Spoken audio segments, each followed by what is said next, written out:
رسول الله مبارک یو حدیث کې فرمایي و اعتکاف کوونکې چې دی د ګناهونو نه محفوظه پاتې کیږي. او دویم د لپاره داسې نیکۍ لیکل کیږي لکه څنګه چې دی په خپله نیکۍ کې.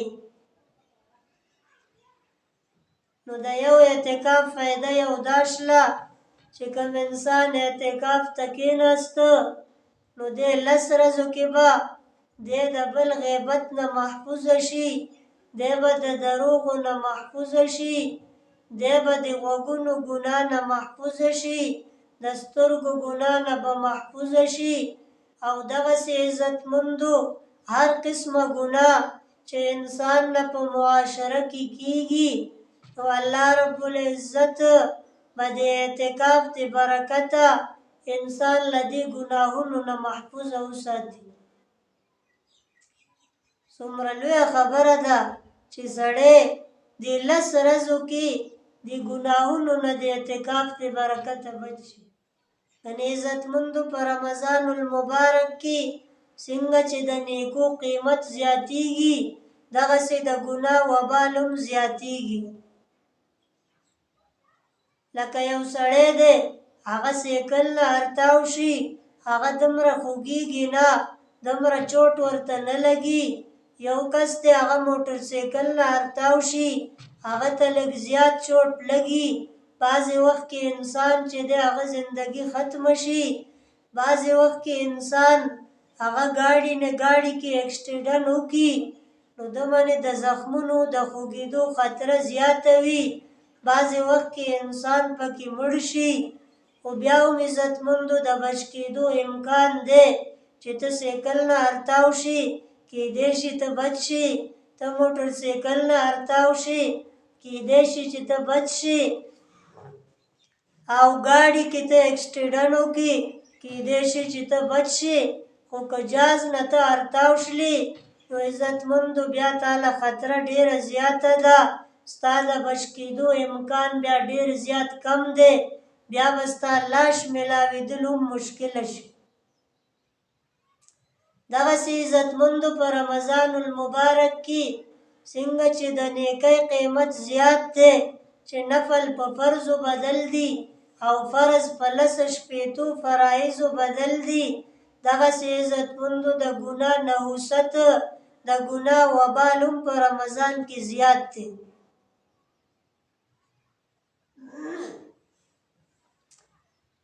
نو که یو سړی اعتکاف ته کېناسته نو کم از کم دا 10 ورځې به خو دی ګناهونو نه بچ شي که نه.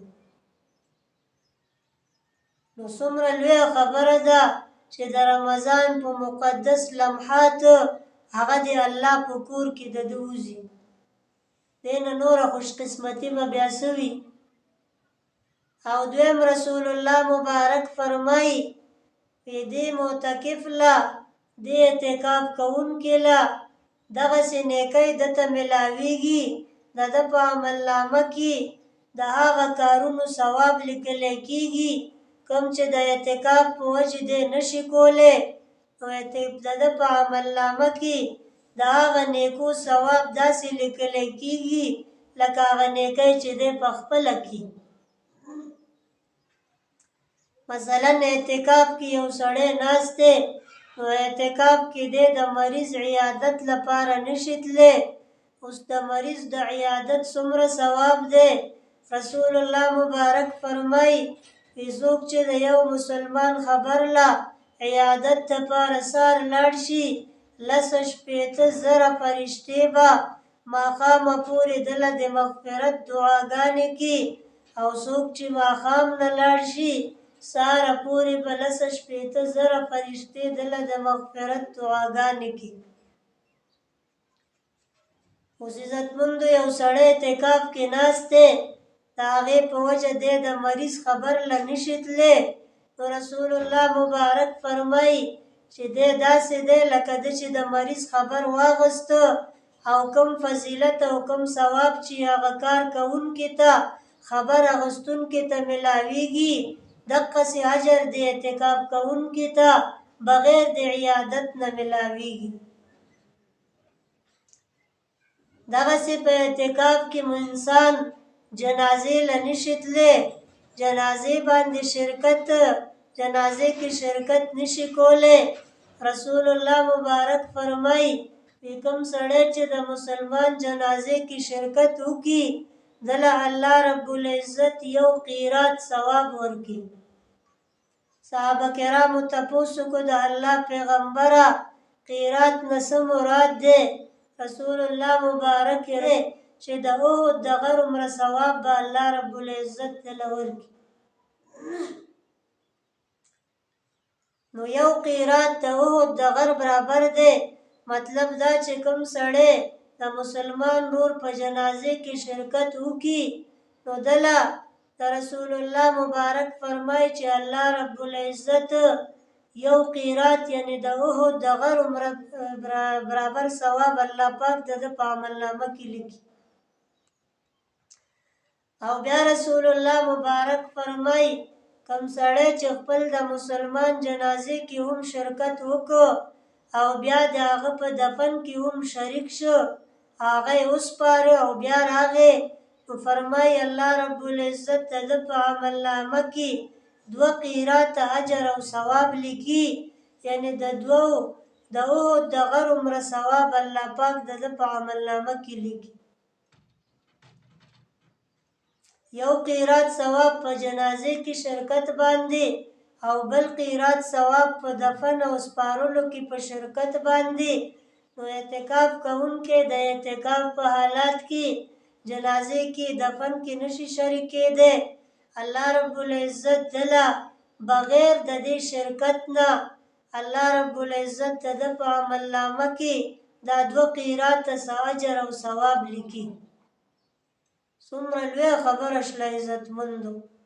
نو رسول الله مبارک فرمایي چې د اعتکاف یو فایده خو دا شله چې معتکف ګناهونو نه محفوظه پاتې شي، او دویم دا چې دا اعتکاف کوونکی دله الله رب العزت حق عمره اجر او ثواب په نیکو کارونو باندې ورکي، کوم نیک کارونه چې د اعتکاف د وجې نه دی نشي کولی.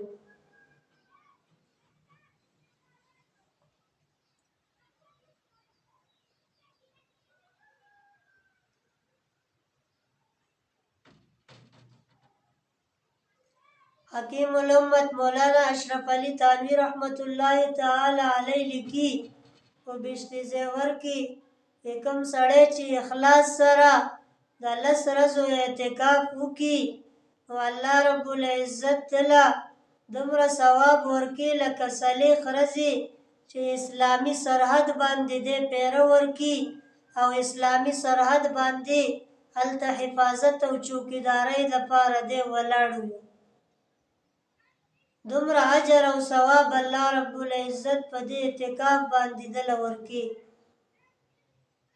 او کوم سړی چې د اسلامي سرحدونو حفاظت کې رسول الله مبارک فرمایي د ترمذي شریف روایت دی کوم سړی چې د اسلام په سرحد پیره ورکړي د هغې حفاظت کې الله رب العزت وی دله ګناهونو نه داسې پاک کړي لکه څنګه چې یو بچی پیدا شي او د ګناهونو نه پاک وي، دغسې الله رب العزت د اسلامي سرحدونو باندې پیره ورکوونکو ګناهونه الله پاک دغسې معاف کړي او ګناهونو نه یې بلکل صفا سوتره کړي.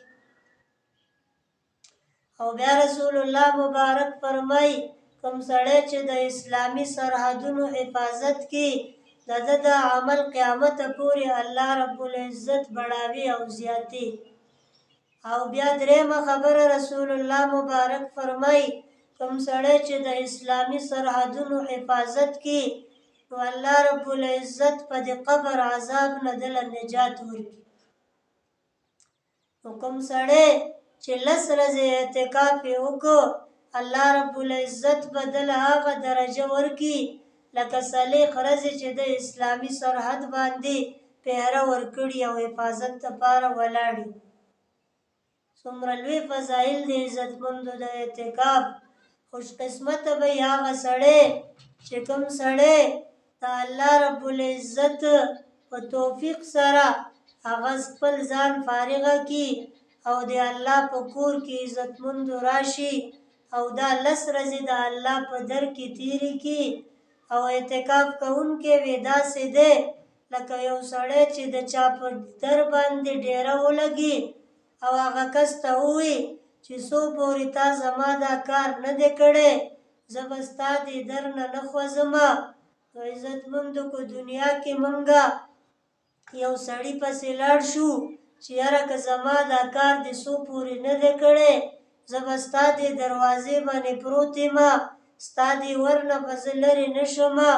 نو عزتمندو د دنیا عام مخلوق د انسان که وس کې هغه کار وي دی به لازمي د هغه کس کار کې چې یاره سړی خو زما اوس ورته راغی اوس خو دی ور نه ځي نه زه به خامخا د ده حاجت او ضرورت پوره کومه. بیا به د الله رب العزت د ورکړې څه ووایي چې هغه خو بانې لټي چې څه نه څه طریقې سره زما دا بنده دی زما طرف ته راشي او یو ځل ووایي چې الله ما نه بد وشله ماله معاف کړي ما ستا نافرماني وکړه الله زه پوه نه شلم ماله معاف کړي. الله پاک عزتمندو بالکل تیار د دې خبرې ته. حدیث پاک کې راځي رسول الله مبارک فرمایي وی کله چې یو انسان زما طرف ته یو لیش راځي زه د ده طرف ته 2 لیش ځم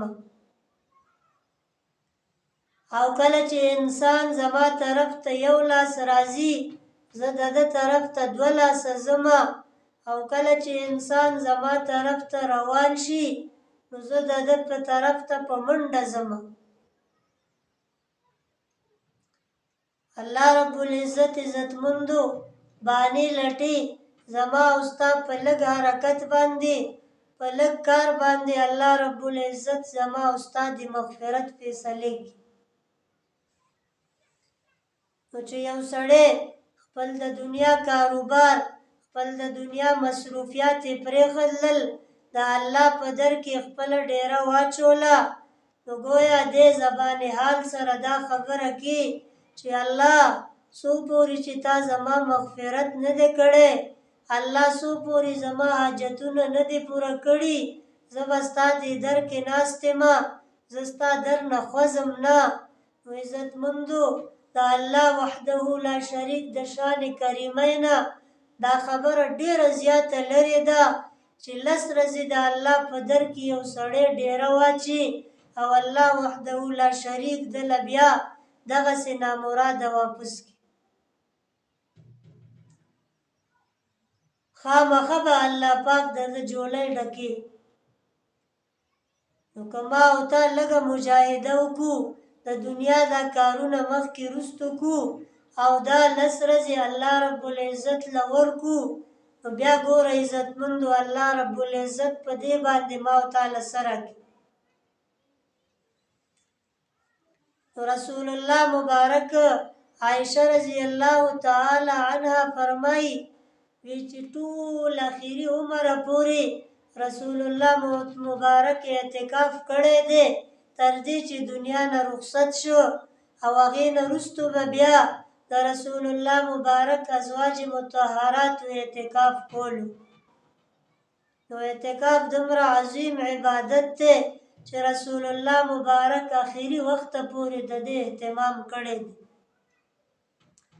نن ما او تا څخه ټیم نشتی منګه وی یاره منګ له څه ضرورت دی زما د دنیا دا کار بروان شي دا بروان شي. عزتمندو سوچ پکار دی که نن چېرته ما او تا باندې مرګ راغی نو زما او ستا د دې کارونو به څه کېږي. نو دا د شیطان یو دوکه ده شیطان دا خبره کی چې که ته د اعتکاف ته کېناستې نو د دنیا ټول کارونه به ستا روان شي.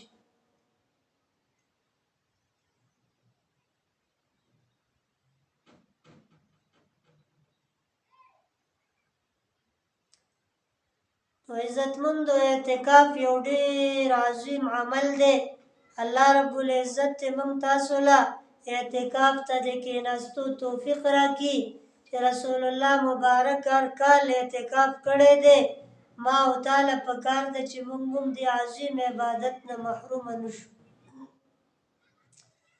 او بیا د اعتکاف بله فایده دا ده کوم سړی چې اعتکاف کی نو الله رب العزت په شب قدر دته نصیب کی. څومره لوی فضیلت شو ګوره چې کېدای شي ته کور کې د دنیا داسې مصروفیات در باندې راشي چې شب قدر شپې کې تا نه عبادت ونشي، دا احتمال دی. خو که ته اعتکاف ته کېناستې نو یقینا دا شب قدر عظیمه شپه چې کومو د زرو میاشتو د عبادت نه غوره ده، دا به تا ته اسانۍ سره حاصل شي. او رسول الله مبارک د شب قدر په تلاش کې پوره میاشت اعتکاف کړی دی. لکه حدیث پاک کې راځي چې رسول الله مبارک اولو لسو ورځو کې اعتکاف وکړو لپاره د دې چې شب قدر ورته حاصل شي. خو بیا ورته چا ووایي یعنې فرشتې چې د لسو ورځو کې د شب قدر شپه نشتي، بیا رسول الله مبارک په دویمو لسو ورځو کې اعتکاف وکړو د شب قدر د تلاش دپاره، خو هغې کې اومه شب قدر نه وه. بیا ورته فرشتې ووایي چې دا خو په آخري عشره کې ده، په دې کې دا لټوه. نو رسول الله مبارک بیا د آخري عشرې اعتکاف هم وکړو. نو ګوره پوره میاشت رسول الله مبارک اعتکاف کړی دی. او اعتکاف یې د شب قدر د تلاش دپاره کړی دی. نو د اعتکاف یو فایده دا شله چې عزتمندو اعتکاف کوونکي ته الله رب العزت د شب قدر د عظیم نعمت چې دی هغه ورته نصیب کړي. عام طور باندې زنانه کینی سړي عزتمندو د دې پروا نه کړي.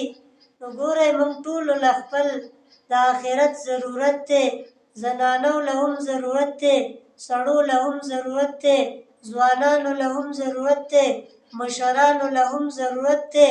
موږ ټولو له هغه قبر ته تلل دي. نو ځان له قبر ښایسته کول پکار دي او قبر به ښایسته کېږي په اعمالو سره.